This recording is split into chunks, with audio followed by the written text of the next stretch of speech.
Estaba hablando solo.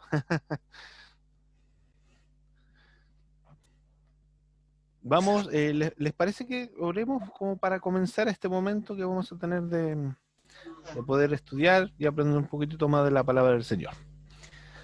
Y cerramos entonces nuestros ojitos y decimos así: amado Dios, papito, en esta hora, Señor, te doy las gracias porque tú has sido bueno, porque tú estás presente, Señor, porque tú eres Dios y estás en cada uno de los momentos en nuestra vida, papá. En esta hora, Señor, te voy a rogar que tú puedas ser Amén. guiándonos, Señor, en este momento En especial misericordia. que vamos a tener de estudiar un poquitito más de ti, y permítenos que este momento no solamente sea un estudio intelectual, Señor, sino que podamos prontamente poder tener este encuentro, esta relación contigo para poder llevar y agregar la parte práctica de lo que corresponde, de lo que vamos a ver el día de hoy. Ya pasó ya, pues, pasó lo Señor, fuerte. te ruego todo esto en el nombre de Ya Jesús. pasó lo fuerte. Amén. Amén. Amén. Carlito, Amén. Dios lo escuchó en su oración. Esa oración sí que fue poderosa. Temblando fuerte. Amén. No caché.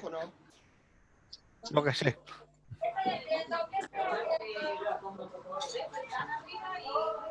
Ya, espero que ahí se esté viendo bien. Me avisan cualquier cosa, que la semana pasada me di cuenta después que no hubo parte que no salió bien, al menos en el video. Así que ahora me van avisando qué va pasando.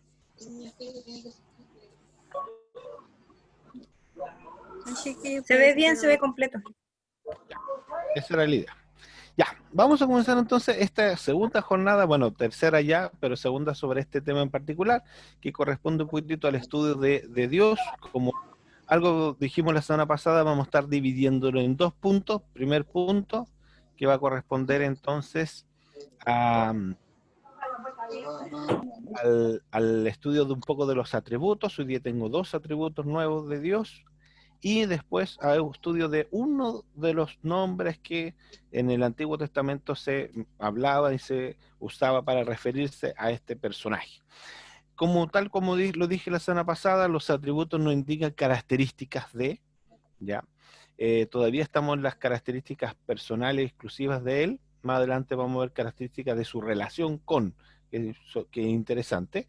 Y además los nombres de Dios nos indican de alguna manera cómo él se fue revelando en forma paulatina a esta humanidad. Por eso que es, por lo menos de mi punto de vista, muy interesante, ya que el estudio de los nombres lo vamos a realizar de esa manera. Cómo fue indicando y mostrándose, autorrevelándose a lo largo del tiempo. Por esa razón no parto con los nombres que son más populares. Por ejemplo, Jehová, todavía no vamos a hablar de Jehová, por ejemplo, que es uno de los nombres más populares que tiene de Dios, con el que más, en el Antiguo Testamento, con el que más se conoce. Pero eso es uno de los nombres más tardíos que sale ya en la época de Moisés, previo al Éxodo, ¿ya? Así que por esa razón vamos a esperar un poquito más ese nombre. Con respecto entonces a los atributos de Dios, ahora sí muestro bien esta tablita, que la semana pasada no salió muy bien. Aquí se ha dividido esta tablita de un par de atributos de Dios según un esquema, ¿ya? Yo quiero ser súper claro en ese sentido de ir explicando este esquemas que tenemos de Dios. Es un esquema que hemos nosotros como seres humanos diseñado. Puede que falten algunas cosas, es muy probable, y que otra persona el día de mañana se le ocurre otra forma de clasificar y es totalmente válido, ¿ya? Eso no es para nada un secreto ni nada por el estilo. Estamos iniciando, en nuestro caso, con esto que corresponde a las esencias de Dios, es decir, atributos que son por sí mismo. Si no existiera ninguna cosa creada en el universo, aún así sabríamos que Dios es espíritu, que Dios es eterno y que Dios es inmutable, que fue lo que vimos la semana pasada, ¿ya? Estos de acá, que son activos con la creación, necesito yo que haya creación hecha. Necesito que haya una creación, estoy hablando del planeta Tierra, de animales, etcétera. Y estos que son morales, necesito que haya creación del ser humano y relación con el ser humano para poder verificarlos, ¿ya? Por esa razón, va muy lento y ya vamos a terminar esta línea Y así vamos a ir paso a paso.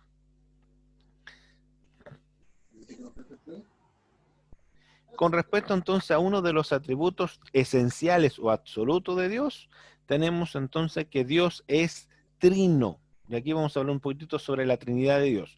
Y voy a insistir en el hecho de que esta forma de ver la Trinidad no está pensado en una persona que lleve años en la iglesia, sino que está pensado para que todos aquellos que hoy día nos ven puedan entender algo. Cuando hablamos de Trinidad, nos referimos a que hay un ser, ya, que en la próxima lámina voy a mostrar un ser, más o menos un esquema de eso, es un ser que está dividido en 3 personas.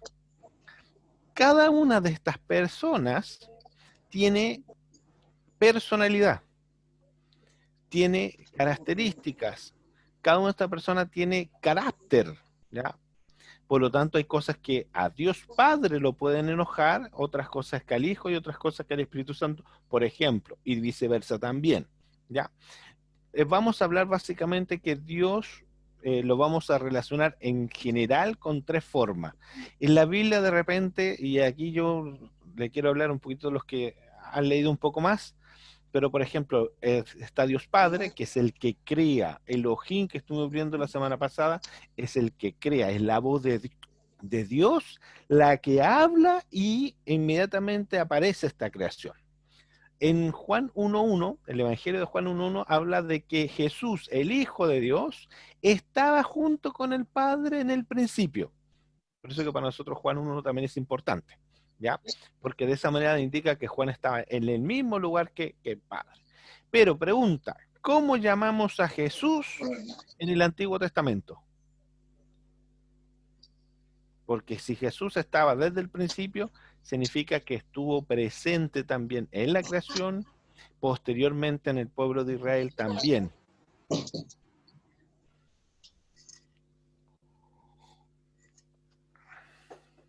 A los que han leído un poquitito más, aquí va esa pregunta.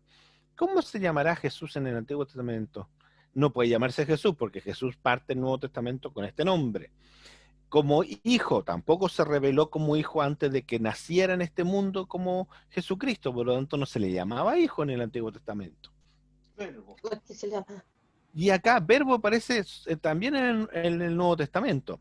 Y acá es donde hay pasajes de la Escritura en donde dan a entender, dan a entender, y que los vamos a ir nosotros leyendo con más tiempo, dan a entender que este personaje que habla es Dios mismo, porque se le habla, por ejemplo, en algunas ocasiones como el ángel de Jehová.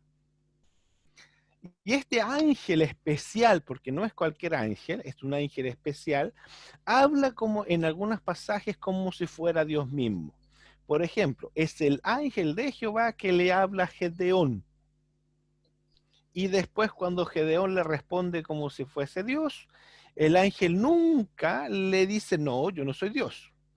Cuando en el Nuevo Testamento, cuando apóstoles intentaron inclinarse en frente al ángel mensajero, o por ejemplo cuando María, Virgen, se inclinó sobre la noticia que le traía este ángel, que de ella iban a ser el Salvador, el ángel no le permitió que ella lo adorara como Dios.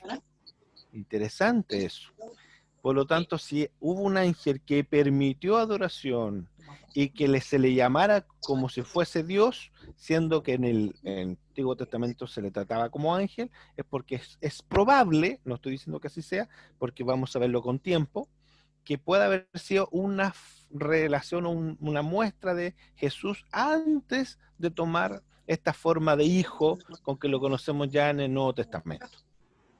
Por ejemplo, otro ejemplo, cuando Moisés es llamado por la zarza ardiente, en un momento en la Reina Valera dice que ve al ángel de Jehová y que luego le habla a Dios desde la zarza, pero es el ángel de Jehová quien está en la zarza. Sin embargo, Dios le habla desde la zarza. Es como, ya, ¿qué es? ¿Dios o el ángel? Es la misma persona, y si es la misma persona es porque es muy probable que haya sido Jesús antes de revelarse a este mundo con ese nombre.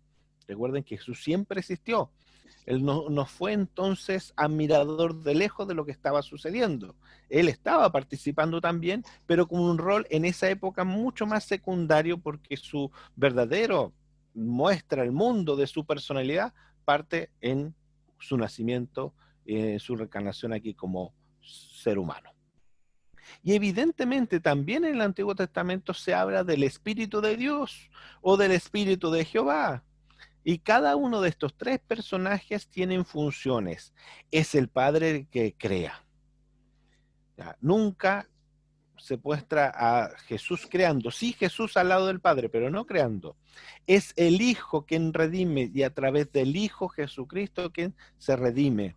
Pero es a través del Espíritu Santo que se logra santificar. Por ejemplo, son tres características y son tres funciones exclusivas, por ejemplo, para cada uno. Luego, esta misma Trinidad implica necesariamente entonces unidad, que es el siguiente atributo. Si los tres no estuviesen uno, complejísimo sería. Por ejemplo, en este dibujo a mí me gusta porque dice que el Padre no es Dios. El Espíritu Santo no es solamente eso, no es solamente Dios.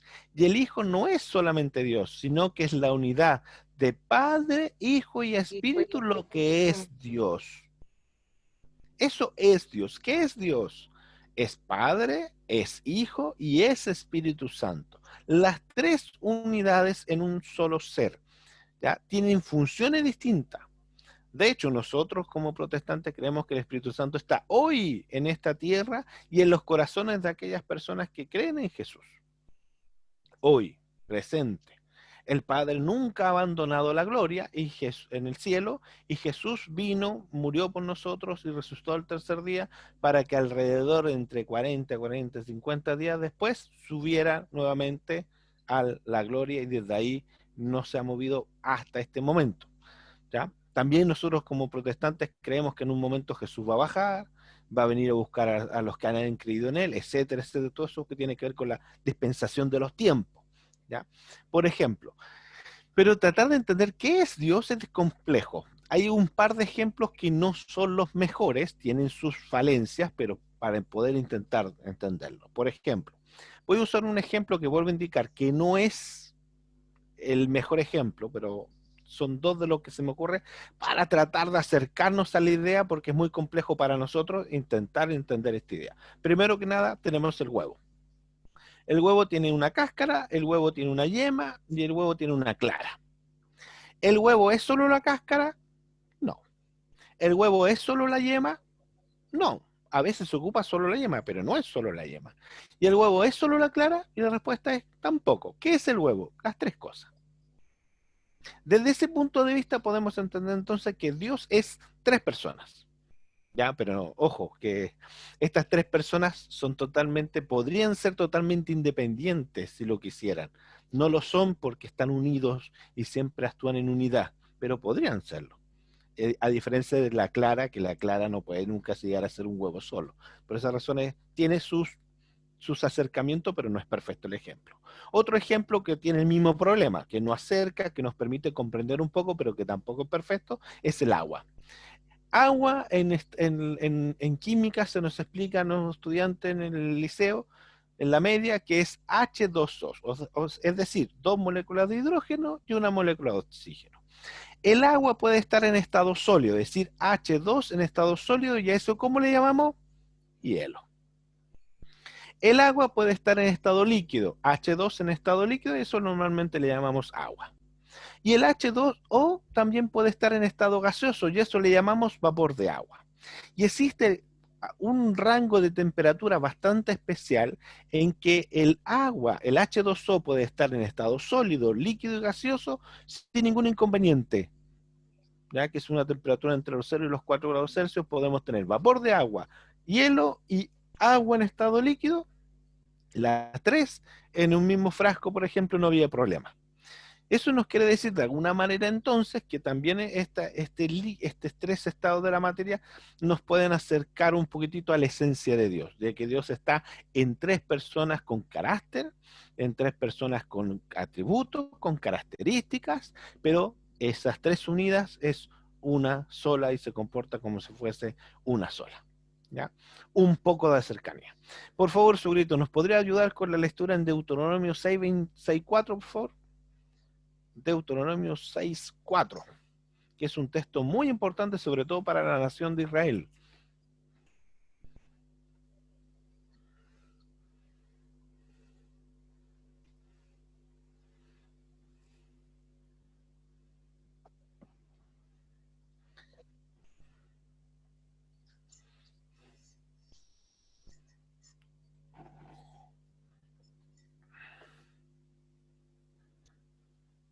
Seis, 4. 36, 4. 6:4, sí. Deuteronomio 6:4.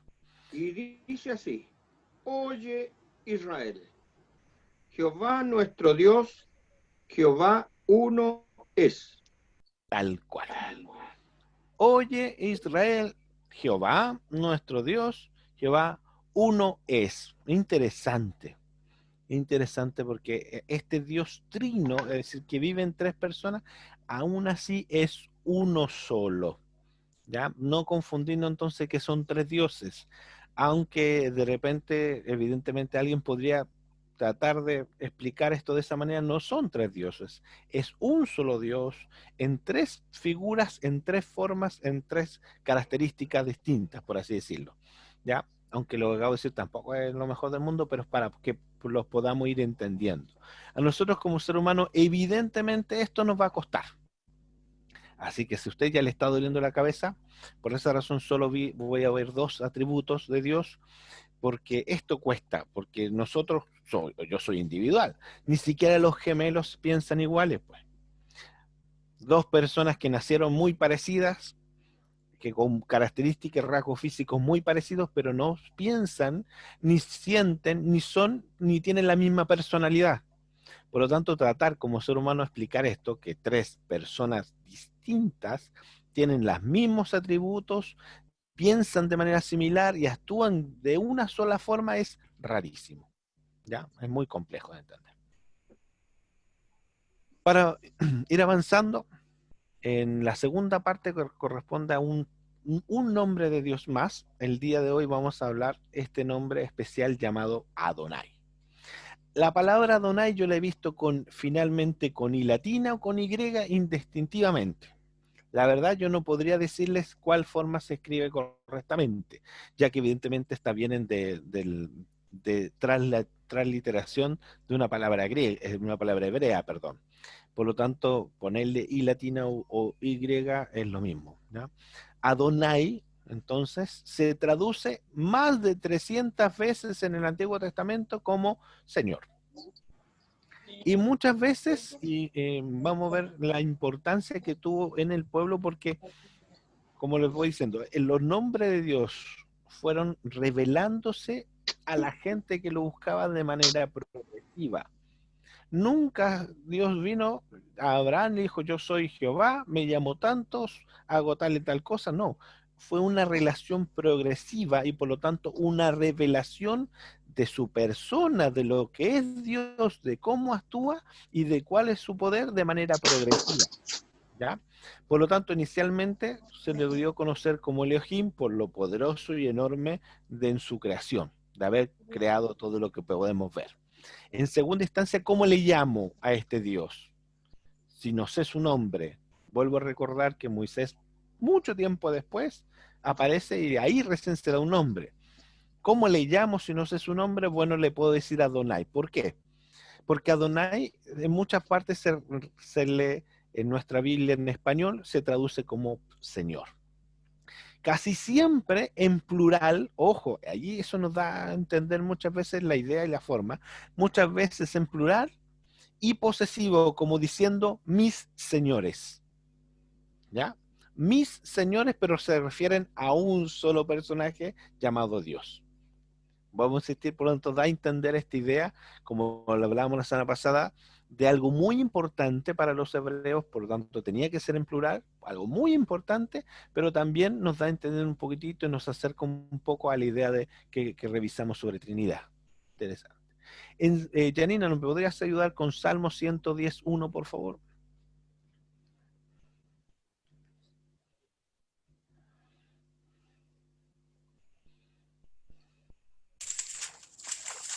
110:1. Ujú. Y dice así.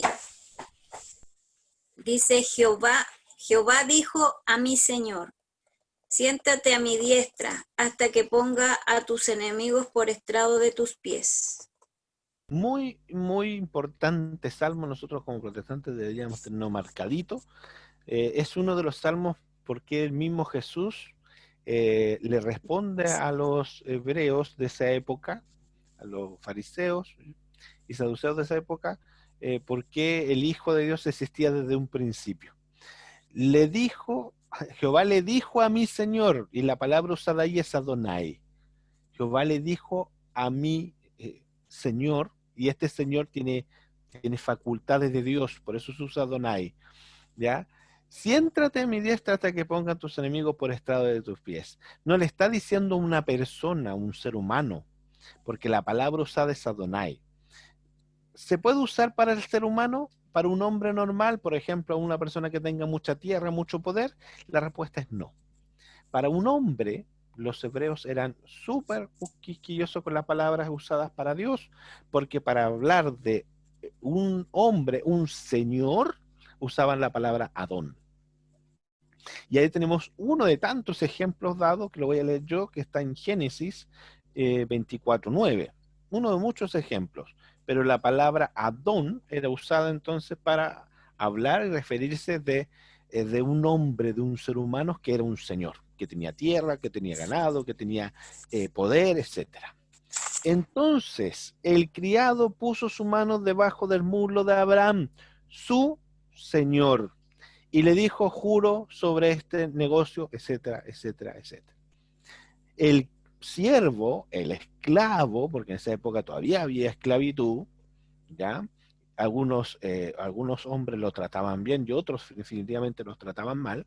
Por lo tanto, este esclavo le colocó la mano debajo del muslo de Abraham, su Adón, para prometerle algo. En este pasaje se revela cómo Abraham busca una esposa para su hijo, entonces manda a su siervo, no fue él, no fue el hijo, sino que mandó a su siervo más cercano para que lo hiciera. De ahí el contexto. Pero lo interesante, quería leerlo, que cuando se hace referencia entonces a un señor de una persona, como Abraham en este caso, usa la palabra Adón. Adonai siempre se usa para referirse a Dios, es una palabra en plural que revela señorío. ¿Alguna duda hasta allí? ¿Vamos bien? ¿Sí? Okay. Porque yo sé que esto tiende a ser complejo, por eso voy haciendo pausa. Ya. Entonces, recuerden que en mi caso a mí me gusta que me hagan preguntas, me gusta que me interrumpan, yo no soy de la vieja escuela, al revés, me gusta que esto sea más interactivo, ¿ya? El uso de esta palabra, este nombre de Dios llamado Adonai, revela en su relación de Dios con sus criaturas creadas. Y estamos hablando de seres humanos en general. Más adelante vamos a hacer una distinción, pero todos los seres humanos entonces son criaturas creadas por Dios, todos los seres vivos, los animales e incluso los mares, las montañas, a eso me refiero, que son seres inertes también. Todo está bajo su control, por lo tanto Él es el Señor. El señorío significa, ojo aquí, porque a nosotros en nuestro contexto, en esta época actual donde hace cuánto que nos vemos una persona siendo esclava de otra. Bueno, de repente en las casas, en la cuarentena, ahora podemos ver a mi mujer me gobierna y cosas de ese estilo, y mi suegrito sufre llevando el café todas las mañanas atendiendo a su mujer. No, mentira, estoy bromeando. Pero esclavitud nosotros como seres humanos no la hemos visto nunca. Yo por lo menos nunca la he visto. Hace un par de años atrás en Chile había esclavitud, efectivamente. Y habían señores feudales y todo, o muy parecido a eso, porque no era época feudal, pero sí habían señores, ¿ya? Para ponerlo en contexto, entonces, el señorío significa completa posesión y completa sumisión hacia una persona. yo me le obedezco a este Señor, y como Él es el Señor, yo estoy en completa posesión y en completa sumisión, y hago lo que esa persona me diga, en el momento que esa persona me diga, y súper contento, porque si no, para ponerlo súper en contexto, ¿ya? Habían en esa época, en el pueblo de Israel, dos tipos de siervos, dos tipos de esclavos. Voy a usar esa palabra para que se entienda, porque la palabra siervo es eso, un esclavo. Habían dos tipos de esclavos. Un esclavo que era contratado. Hoy día podríamos decir, por ejemplo, que una persona asalariada, una persona que está haciendo un trabajo. ¿Ya? Yo voy a limpiar esa casa, pero me pagan. Entonces no soy esclavo, soy un trabajador. ¿Ya? En esa época también había ese símil, una persona que se le pagaba por ciertas labores, y eso era un siervo, un esclavo contratado. Y habían otros siervos que eran comprados para sí, que no tenían ese carácter de, no se les daba un pago por su servidumbre, pero estas personas estaban obligadas hasta morir, hasta cuando mueran, ser siervos. ¿Ya? Por favor, ¿alguien podría leer Éxodo 12, 43 al 45?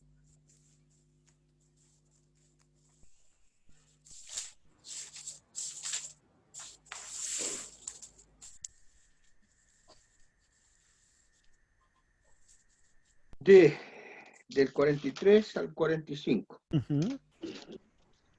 Dice así: y Jehová dijo a Moisés y a Aarón: esta es la ordenanza de la Pascua. Ningún extraño comerá de ella, mas todo siervo humano comprado por dinero comerá de ella, después que lo hubiere circuncidado. El extranjero y el jornalero no comerán de ella.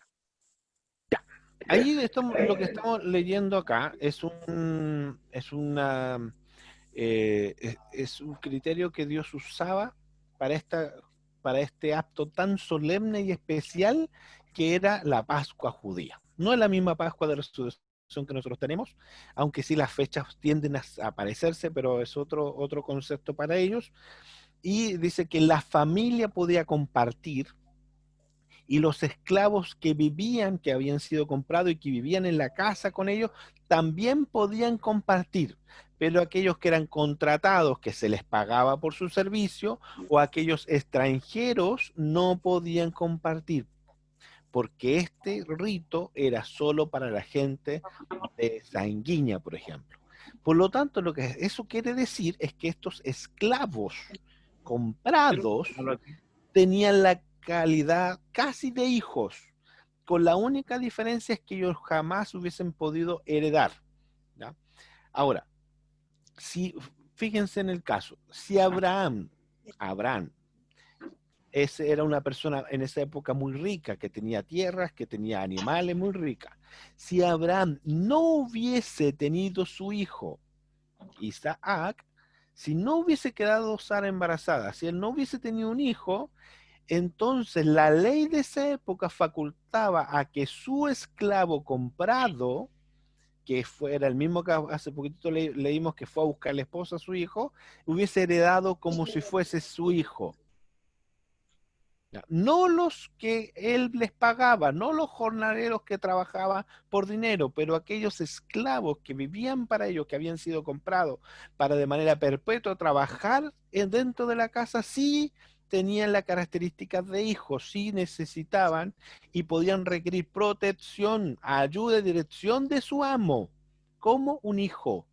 Y si el amo por algún motivo hubiese muerto todos sus hijos, entonces el siervo, el esclavo, puede heredar como hijo. ¿Ya? Interesantísimo eso. En Salmo 123:2 dice: he aquí como los ojos del esclavo, del siervo, miran la mano de sus señores, y como los ojos de la sierva a la mano de su señora, así nuestros ojos miran a Jehová nuestro Dios, hasta que tenga misericordia de nosotros. En este pasaje, en Salmo 123:12, la referencia es que hay una relación entre el siervo y este amo, ¿ya? Entre ese esclavo y el amo, como si fuesen hijos y papá y mamá, por así decirlo. Perdón. Entonces, para ir terminando, la palabra Adonai en el Antiguo Testamento, entonces, nos mostraba un amo, un señor. Y fíjense que de la misma manera en el Nuevo Testamento, con la misma palabrita, solo que no en hebreo, sino que ahora en griego, se ocupa para referirse a Jesús. Janina, por favor, Hechos 20:24. Y mi suegro, por favor, Mateo 25:21.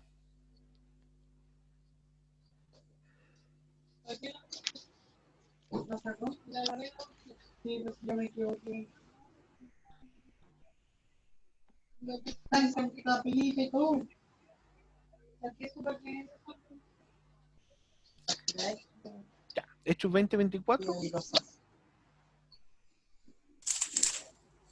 20:24, ¿dónde está el 24? Dice así: pero de ninguna cosa hago caso, ni estimo preciosa mi vida para mí mismo, con tal que acabe mi carrera, con gozo, y el ministerio que recibí del Señor Jesús, para dar testimonio del Evangelio de la gracia de Dios. Así es. Voy a leer la parte que me interesa. Y el ministerio que recibí del Sí. Señor Jesús. Señor Jesús. Fíjense, incluso, no quise poner muchos textos yo pensando para que no mareara a la gente que no ubica mucho de la Biblia, pero fíjense que incluso el hermano de Jesús lo trataba como Señor posterior a cuando él ya fue llevado a gloria. ¿Ya? Eso revela muchas cosas. Pablo, en un momento, cuando estaba prisionero en la cárcel, indicaba que no era esclavo de la cárcel, sino que era un siervo, un esclavo del Señor Jesús. Interesantísimo. ¿Ya? Esa importancia tiene su señorío. Su grito, Mateo 25:21.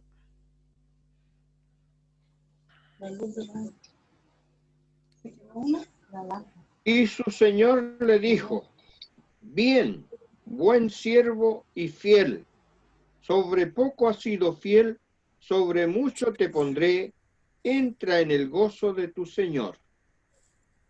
Una promesa para mí ya, una promesa parte del mismo Jesús, esta parábola de que aquellos que nos mantengamos de alguna manera fieles en Él, vamos a escuchar esa frase. Pero ¿quién se lo dijo? Su Señor. El concepto de fondo, el uso de la palabra en la Adonai en el Antiguo Testamento se usaba con este concepto de que Él es nuestro Dios, Él es nuestro Señor, nosotros entonces somos por ende sus siervos. Y si somos sus siervos significa que le obedecemos, que significa entonces que le hacemos caso, significa entonces que lo tenemos en consideración, etcétera, etcétera, etcétera. Yo no quise poner la palabra en Malaquías porque es súper fuerte, que dice Jehová, si ustedes me dicen Señor, ¿por qué no hacen lo que yo les digo? Y es súper fuerte, sobre todo con el pueblo de Israel, porque gran parte de todo el tiempo que ha estado allí, de alguna manera el pueblo de Israel, tiene que ver con esta obstinación de tratar de hacer las cosas a su pinta y no como Dios se lo había indicado. Para terminar, a modo de ejemplo ilustrativo, una historia que a mí me encanta. No sé si alguno de ustedes la ha escuchado, que espero que sí, que se trata de Mefiboset. Voy a leer solo este pasaje en 2 Samuel 4:4. Se cuenta una partecita y después en 2 Samuel 9 se cuenta el resto de la historia de Mefiboset. Mefiboset, por otra parte, Jonatán, hijo de Saúl, tenía un hijo de 5 años llamado Mefiboset, que estaba tullido. Resulta que cuando de Jezreel llegó la noticia de la muerte de Saúl, y Jonatán, su nodriza, lo cargó para huir, pero con el apuro se le cayó y por eso quedó. Esta es la historia de Mefiboset. Cuando tenía, para contextualizar a aquellos que no manejan mucho la historia, Saúl era el rey y estaba en guerra. Jonatán, bueno, Saúl era el abuelo de Mefiboset. Jonatán, el hijo del rey, era el papá de Mefiboset. O sea, este niño tenía linaje real. Por lo tanto, era uno de los posibles reyes de Jerusalén por descendencia de Saúl. ¿Ya? Para ponerlo en ese contexto. Resulta que en la guerra contra otra nación, Saúl, su abuelo, muere en la guerra luchando. Y su padre, Jonatán, también muere en la guerra. En el mismo día, en la misma batalla, mueren los dos. ¿Qué es lo que pasaba generalmente, contextualizando cuando sucedía que moría uno, el rey, moría el rey y su hijo? Lo más probable es que toda la familia real estaba en peligro, porque cualquiera de ellos podía levantarse como rey, y si alguien quería levantarse como rey en vez de ellos, ¿qué tenía que hacer? Matar a la familia real. Por lo tanto, por esa razón, su nodriza lo toma rápidamente, con mucho miedo, porque como habían matado a su papá y a su abuelo, entonces el niño estaba en peligro de muerte. Porque o era el rey, o lo mataban para que otro fuera el rey. Y lo tomó rápidamente, y tanto fue su rapidez que al huir, el niño se le cae. No se dice en la Biblia qué distancia se cayó, ni cómo fue el golpe. Solo se dice que quedó cojo y tullido el resto de su vida. Este niño tiene que huir con su nodriza y se oculta como si fuese un campesino más. Tremendo. Vivir en las cortes reales, de vivir en un lugar con lujos y riquezas de esa época, tiene que vivir prácticamente como un vagabundo, oculto.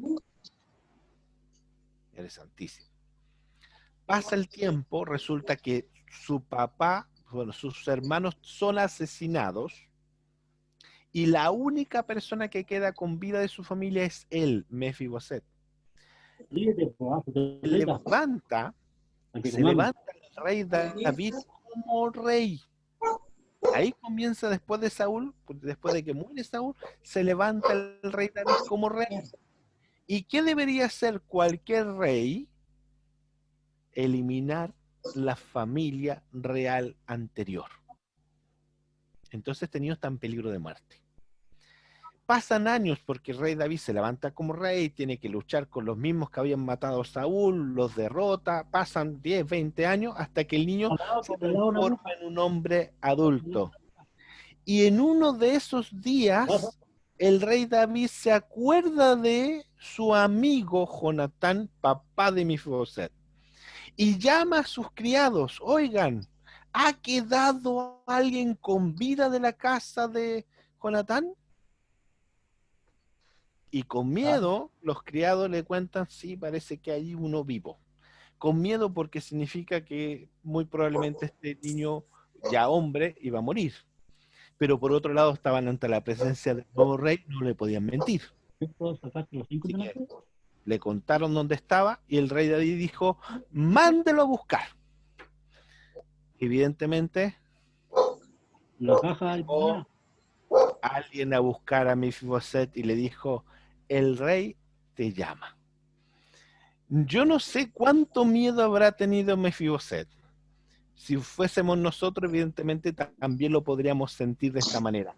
Miedo, terror, pánico, porque por mucho tiempo había pasado de que mi presencia había pasado desapercibida y estaba viviendo relativamente normal, pero al menos viviendo, y ahora parece que llegó mi fin.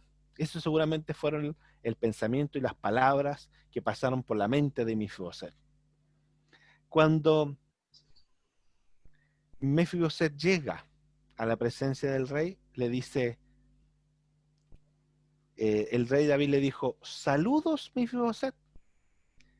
Y Mefiboset respondió: yo, tu siervo soy. Estoy leyendo la versión NBI. No tengas miedo, le dice el rey David. Mi intención es mostrarte mi bondad por lo que le prometí a tu padre Jonatán, que te daré todas las propiedades que te pertenecían a tu abuelo, y comerás aquí conmigo en la mesa del rey. Mefiboset, me imagino yo que sin creer, respetuosamente dice aquí la Biblia, se inclinó y exclamó: ¿quién es su siervo para que le muestre tan bondad a un perro muerto como yo? Entonces el rey llamó a Siba, el siervo de Saúl, y dijo: he dado al nieto de tu amo todo lo que le pertenecía a Saúl y a su familia. Tú, tus hijos y tus siervos cultivarán la tierra para él, para que produzcan alimento para la casa de tu amo. Pero Mefiboset, el nieto de tu amo, comerá aquí a mi mesa conmigo, como un hijo más. Cuento esta historia porque esta es la relación, y esto es de alguna manera la esencia del nombre Adonai. Un ser, Señor, tan potente, gobernante de todo. Por otro lado, nosotros, casi como Mefiboset, siervos destinados, muy probablemente por nuestros propios actos, a una vida no tan agradable. Pero este rey, este señor, en vez de darnos lo que nosotros merecemos, que en el caso de Mefiboset era la muerte, nos da y nos trata como un hijo. Y comemos a la mesa del rey. Y yo me identifico con esta historia. Y la frase que me marca, le responde Mefiboset a David: ¿quién es su siervo para que le muestre tan bondad a un perro muerto como yo? ¿Quién somos nosotros para que Dios muestre tan bondad? Y la Biblia dice: a alguien que es menor que los ángeles, como un gusano. Sin embargo, Dios nos ha hecho sus hijos. Él es el Señor. Nosotros, a todo reventar, podríamos pretender llegar a ser esclavos, pero Él no se queda conforme con eso, porque nos hace sus hijos y nos trata como a hijos, y nos trata con amor, y nos trata con bondad. Acompáñenme a orar. Oh, amantísimo Padre Celestial, gracias Jesús, gracias Señor, porque no mereciendo nada, tú nos haces tus hijos, porque siendo menor que los ángeles, mereciendo, Señor, quizás destrucción y muerte, tú nos amas y tú nos muestras tu amor.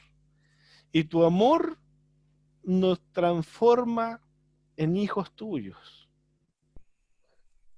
Gracias, Jesús. Porque nada de lo que hagamos y nada de lo que podemos hacer puede pagarte una centésima parte de tu amor, Señor. Por eso esto es por gracia.